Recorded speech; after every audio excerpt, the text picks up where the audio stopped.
I've had lots of letters, obviously, maybe, I don't know, 2,500 letters maybe to my email accounts now about this, and a very large number of them, maybe 200 letters, 150 to 200, have been from people on the radical left who've written to me and said that they can no longer speak because the authoritarian types, the PC authoritarians, have got so controlling that their once fashionable position is now being deemed unacceptable, and they're alienated and excluded. I mean, you see that happening with feminists like Germaine Greer.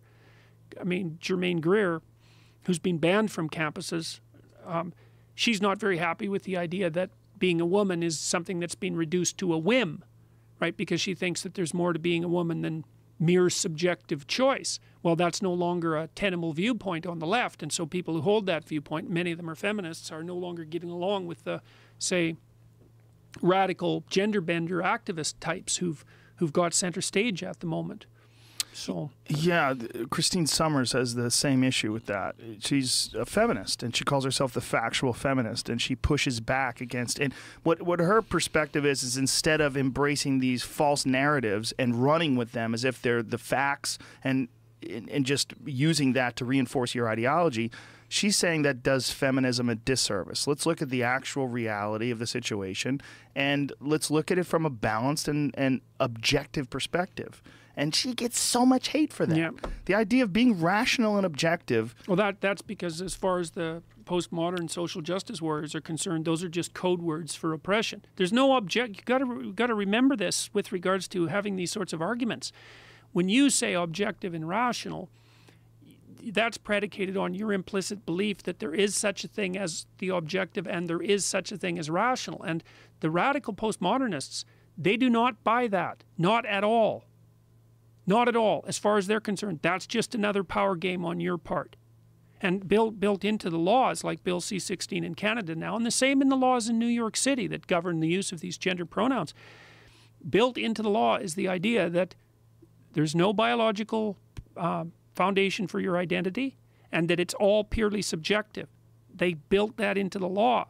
No objective reality, no biology. That's going to unfold over the next 20 years. Or not. I mean, isn't it possible that these kind of discussions and that your videos and then all the people that agree and all the people that are pushing back against this can have some sort of an effect on this movement? Or do you think it's inevitable? I would say yes. I mean, are you cynical about the future? No, I'm not at all cynical about the future. I am cynical about my ability to predict the future. Like when I was younger, much younger, back in the 1980s, I mean, I was very, very concerned about the possibility of nuclear war. But by about... As we all were. Yes, as we all were, yes. By about the mid-90s, though, I realized that things were in such a state of chaotic flux that the one thing I could be certain of was that no matter what I was afraid of with regards to the future, that isn't what was going to happen. And so I'm not cynical about the future, but I do believe that we're in an unprecedented state of indeterminacy and flux, and God only knows what could happen. I'm not, having said that, I wouldn't say I'm optimistic about the possibility that the universities will reform themselves, because I think that, well, even with the free speech debate that the University of Toronto hosted, they did 3 politically correct things during the debate, which I thought was really interesting, because if I would have staged the debate and been working on their side, let's say, I would have said, strategically speaking, no politically correct maneuvering during this debate, because all it's going to do is discredit us.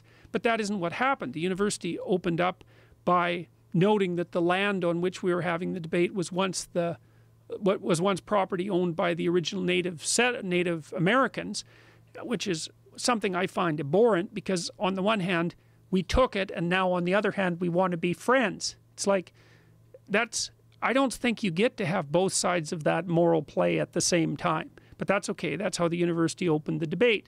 And then the next thing that happened was that they announced that there would be counselors waiting outside for anybody who was too traumatized by the contents of the discussion. And then they closed by announcing the Trans Day of Remembrance.